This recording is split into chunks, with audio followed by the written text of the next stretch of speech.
Audio book वांग्मय 34 भारतीय संस्कृति के आधारभूत तत्व, चैप्टर 2, पार्ट 14, आस्तिकता से शक्ति का अवतरण। विश्व में स्थायी शांति की स्थापना जिन आधारों पर संभव है, उनमें आस्तिकता सर्वप्रधान है।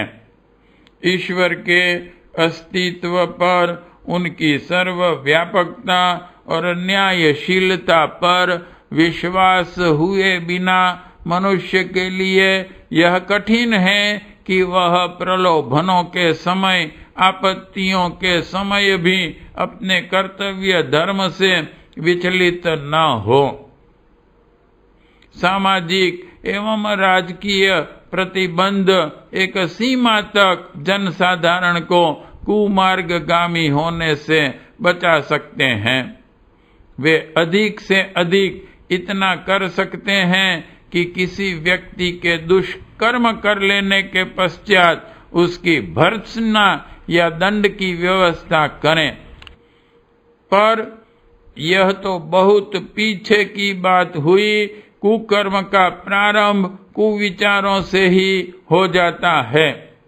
मन में कुविचार उठते हैं तो मस्तिष्क उसके अनुरूप अनेक योजनाएं बनाने लगता है और उन योजनाओं में से छोटे बड़े रूप में कई फलित भी होती रहती हैं।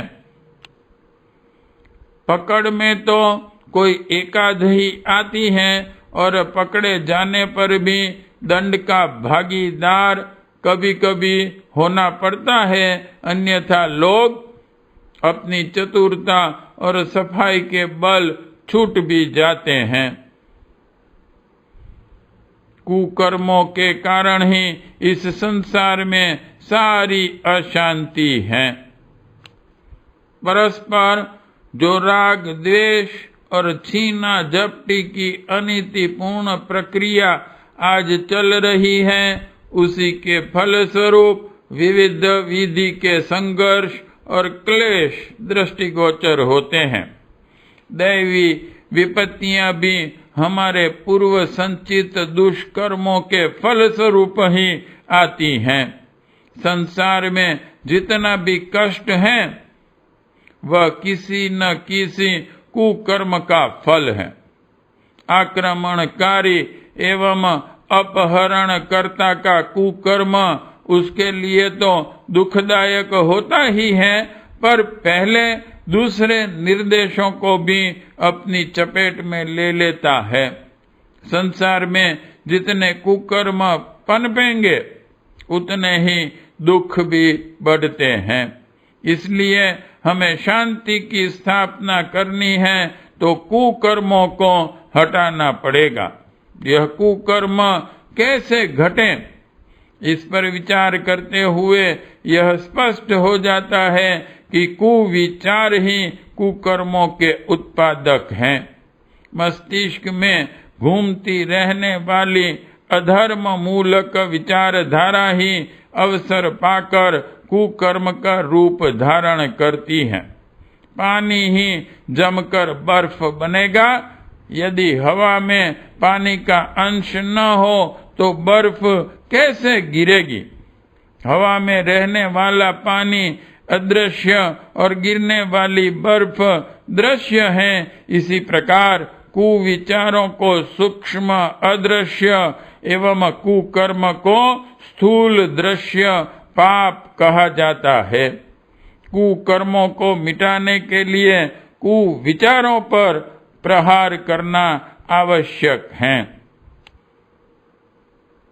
कुविचारों में अनैतिक बातों का समावेश रहता है।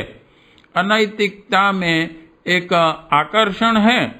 जुआ, चोरी, लूट, व्यभिचार, बेईमानी आदि का परिणाम पीछे कुछ भी हो, तत्काल इनमें बहुत लाभ एवं बहुत आकर्षण दिखाई पड़ता है। इस लोभ एवं आकर्षण को नियंत्रित रखने का एकमात्र उपाय यदि हो सकता है तो वह ईश्वरीय न्याय का भय ही है। पाप को छिपाए रहना और राजदंड से बचे रहना आज की दुनिया में कुछ बहुत मुश्किल नहीं है।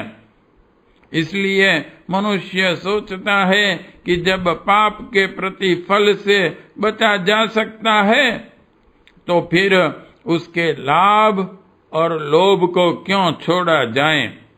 आज यही विचारधारा दुष्कर्मों को बढ़ावा दे रही है और इसी कारण हमारे मनों में कुविचारों की घटाएं स्वच्छंद होकर विचरण करती हैं।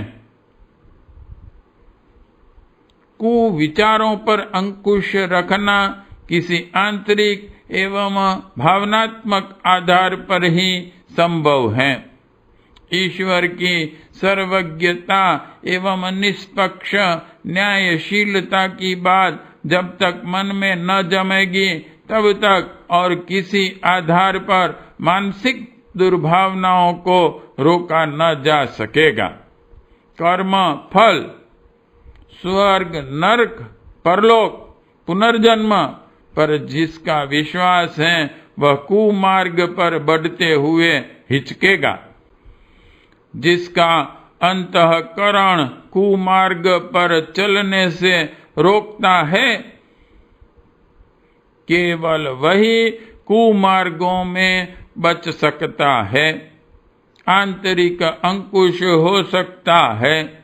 सत्कर्म का कोई तत्कालिक प्रत्यक्ष लाभ न मिले या उस मार्ग में कष्ट उठाना पड़े तो भी आस्तिक विचार का आदमी यह सोचकर संतोष कर सकता है कि सर्वज्ञ ईश्वर की न्यायशीलता निश्चित है, तो आज नहीं सही कल मेरे सत्कर्म का फल मिलेगा। पर यदि किसी को ईश्वर पर आस्था न हुई, कर्म फल के बारे में संदेह रहा, तो फिर सत्कर्म के लिए कष्ट उठाना या त्याग करना निश्चय ही कठिन हो जाएगा। सत्कर्म का तुरंत ही वैसा लाभ नहीं मिलता जैसा कुकर्म का। इसीलिए लोग सन्मार्ग छोड़कर कुमार्ग पर चलने को तत्पर होते हैं। इस कठिनाई के रहते हुए भी कोई व्यक्ति यदि कुकर्मों का लाभ छोड़कर सत्कर्म के होने वाले स्वल्प लाभ पर संतोष करता है तो उसे पूर्ण परमार्थ का, ईश्वरीय प्रसन्नता का एवं समयानुसार सत्परिणाम प्राप्त होने का विश्वास अवश्य होना चाहिए। इस विश्वास के अभाव में मनुष्य भटक जाता है और बिना पतवार की नाव की तरह उसका मन न सोचने योग्य सोचने में और न करने योग्य करने में अग्रसर हो चलता है। ईश्वरीय विश्वास के अभाव में मन की दुष्प्रवृत्तियों पर अंकुश और किस प्रकार लगाया जाना संभव, इसका और कोई सुनिश्चित विकल्प अभी तक किसी की समझ में नहीं आया है। पापी के सामाजिक बहिष्कार एवं सार्वजनिक निंदा की एक प्रथा प्राचीन काल में सबल थी और उस कारण से किसी कदर लोग बुराई से बचते थे। अब वह बंधन भी टूट चले। कहीं है भी तो वे रोटी बेटी की रूढ़ियों तक सीमित हैं। झूठ बोलने वाले, बेईमानी करने वाले, अनीति बरतने वाले का सामाजिक बहिष्कार होता अब कहीं दिखता नहीं।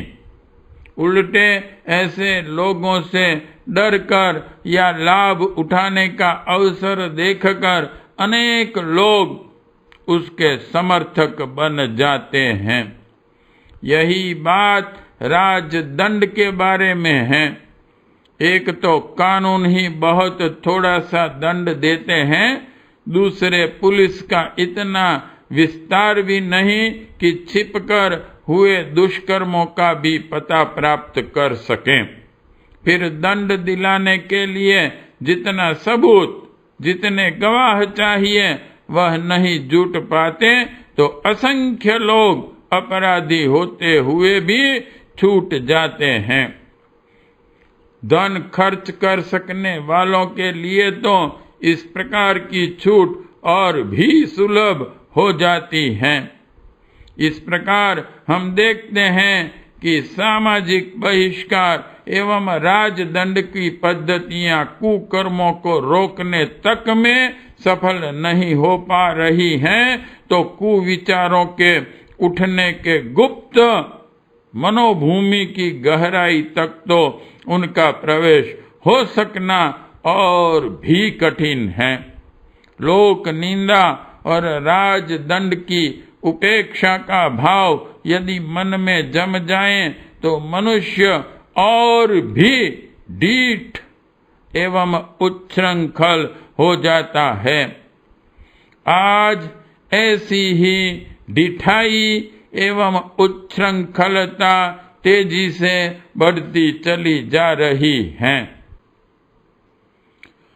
समाज निष्ठा, देशभक्ति या आदर्शवाद के नाम पर एक और भी प्रयोग इस शताब्दी में ऐसा हो रहा है जिसमें ईश्वर की उपेक्षा करके इन आधारों पर मनुष्य को सदाचारी एवं आत्मसम्मान युक्त बनाने का परीक्षण किया गया है।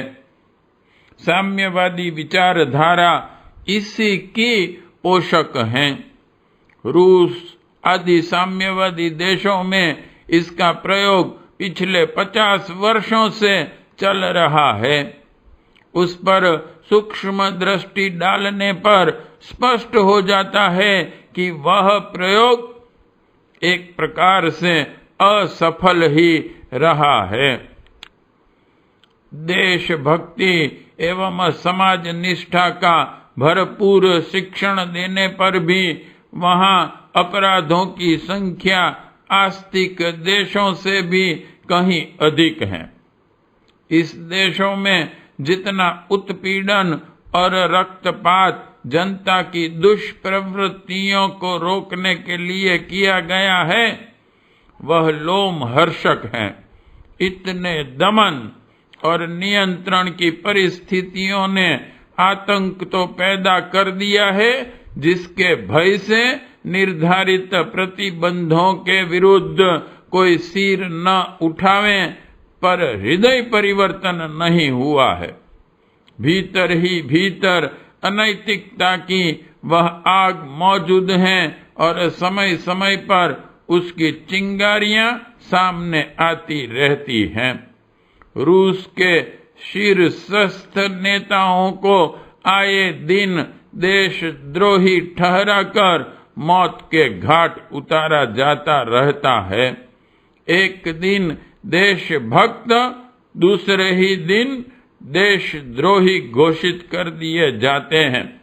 इस प्रक्रिया के शिकार जितने बहुसंख्यक शीर्षस्थ नेता रूस में हुए हैं, उसे देखते हुए सोचना पड़ता है कि जब ऊंचे कहे जाने वाले लोगों का यह हाल है, तो साधारण या निम्न वर्ग का क्या हाल होगा। जर्मनी, इटली, स्पेन आदि देशों में अधिनायकवाद का भी परीक्षण करके देख लिया है। बुरे कहे जाने वाले लोगों को दमन के बल पर कुचल डालने से लोग अच्छे रास्ते पर चलेंगे। इसका भयानक परीक्षण हुआ है, पर जनता कितनी सुधरी यह तो पीछे खोजा जाएगा। पहले यही देख लिया जाए कि इस विचारधारा के शीर्षक लोग ही परस्पर कितने विश्वासघाती और निष्ठुर सिद्ध हुए हैं, और इन सत्ताधारियों ने आपस में ही एक दूसरे से कितनी प्रतिद्वंदिता, ईर्ष्या, विश्वासघात एवं निष्ठुरता की नीति बरती। शीर्षस्थ स्तर पर जो परीक्षण असफल रहा है, वह सामान्य स्तर की जनता में सफल होगा, ऐसी आशा करना दुराशा मात्र ही कहा जाएगा। सामूहिक भर्त्सना, राजदंड और समाज निष्ठा, यह तीनों ही बातें अच्छी हैं और इन तीनों की उपयोगिता भी है, पर मनुष्य के आंतरिक स्तर को सद्विचारों में ओतप्रोत रखने एवं सत्कर्मों के लिए कुछ भी कष्ट उठाने की सुदृढ़ प्रेरणा इसमें नहीं है। वह तो ईश्वर निष्ठा में ही है। उपर्युक्त तीन दृष्टिकोण उपयोगिता, अनुपयोगिता की कसौटी पर नैतिक मूल्यों को बदल देते हैं। इसलिए मनुष्य सोचता है कि सदाचार तो एक साधारण सा नीति नियम मात्र है, उसे आवश्यकता अनुसार तोड़ा भी जा सकता है। मांसाहार को ही लीजिए, भौतिक दृष्टि से परखने वाले लोग आर्थिक या अन्य उपयोगिताओं के कारण उसे सहर्ष स्वीकार कर लेते हैं और निरपराध प्राणी को मर्मांतक कष्ट देकर उसका प्राणघात करने में संकोच नहीं करते। जब एक अवसर पर यह मान लिया गया कि अपने लाभ के लिए दूसरे के प्राण घात करने में कुछ हर्ज नहीं, तो यह नीति दूसरे अवसर पर मनुष्यों के प्रति भी व्यवहार में लाई जा सकती है। प्रश्न हत्या में पाप होने का न रहा, उपयोगिता की न्यूनाधिकता का रह गया, जिसे भिन्न भिन्न व्यक्ति अपनी कसौटी पर अलग अलग ढंग से भी कस सकते हैं, और कोई अतिवादी चिड़ियों के शिकार खेलने की तरह मनुष्यों का भी शिकार खेलकर अपना मनोरंजन कर सकता है।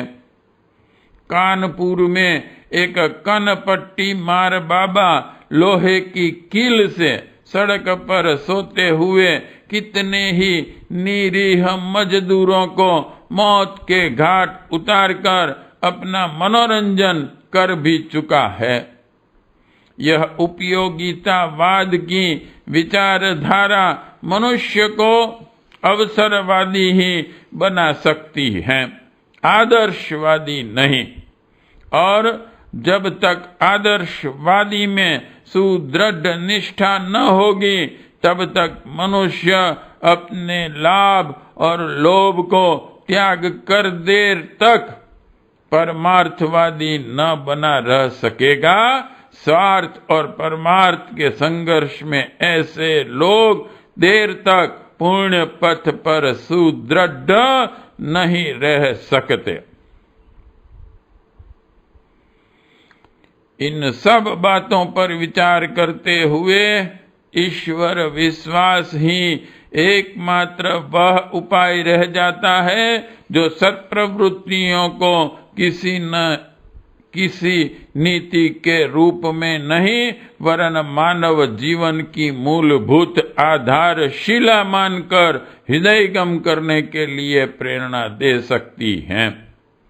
धर्म और कर्तव्य पालन आस्तिकता की दो भुजाएं हैं।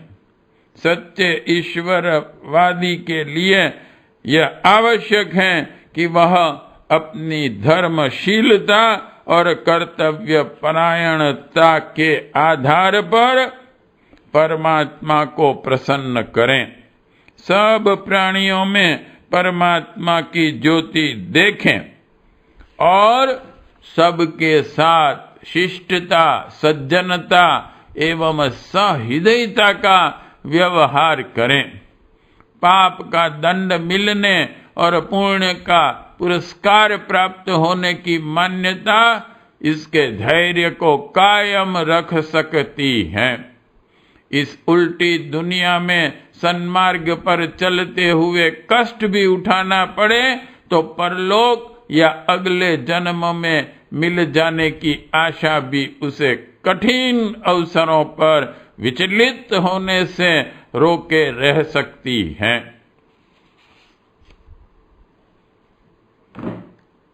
आस्तिकता के आध्यात्मिक लाभ असंख्य हैं।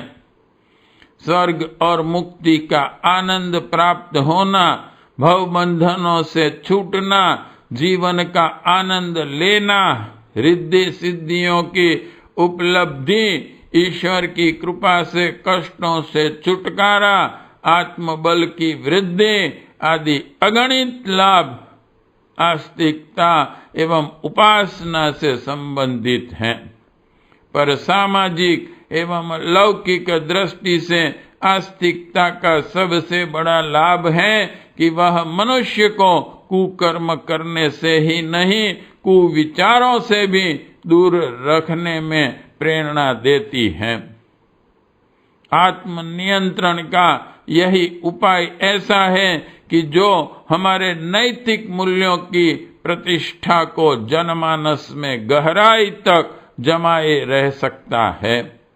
अपने सुधार और दूसरों के साथ सद्व्यवहार जिस प्रक्रिया के ऊपर विश्व शांति की संभावना निर्भर है, उसके लिए आस्तिकता ही एक प्रेरक शक्ति का केंद्र बन सकती है।